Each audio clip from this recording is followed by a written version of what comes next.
tutti un poco crescendo. 1, 2. Tout bas, Didier. Concentration maximale pour une partition contemporaine. Pour cet opéra, les musiciens de l'Orchestre de Bourgogne jouent de tout et parfois même expérimentent. On fait souvent des archets sur les tames, sur les cymbales. Là, je dois faire du tube en carton, chose que je ne connaissais pas.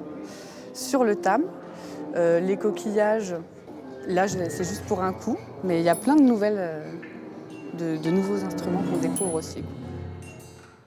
Ce soir-là, au Grand Théâtre de Dijon, répétition en tutti. Comprenez, première répétition avec l'ensemble des musiciens. 1, 2, 3. À la baguette de cette séance de travail, le chef italien Emilio Pomarico. Le compositeur Brice Pauset est également présent. Et s'il reste discret, il ne laisse rien au hasard. Brice, tu as noté, non? À la mesure 10, le premier violon, il reste ré, mi, bien évidemment. Bien sûr. Bien. Emilio, je peux dire 2-3 choses? S'il te plaît, s'il te plaît. Au début, la mesure 2, les contrebasses, c'est La harmonique sur la 4e corde. Donc ça sonne Mi 2 octaves au-dessus. Il y a eu un La quelque part.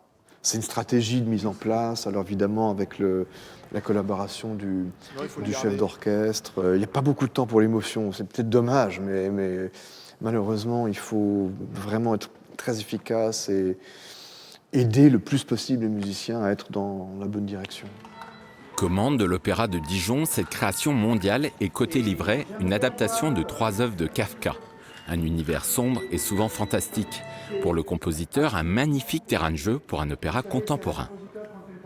Il y a eu un grand regain d'intérêt pour l'opéra durant tout le XXe siècle.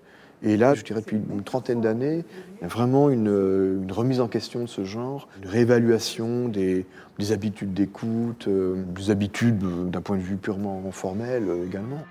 Première représentation mondiale pour Les Châtiments, le mercredi 12 février. Un jour qui pourrait faire date dans l'histoire de l'opéra.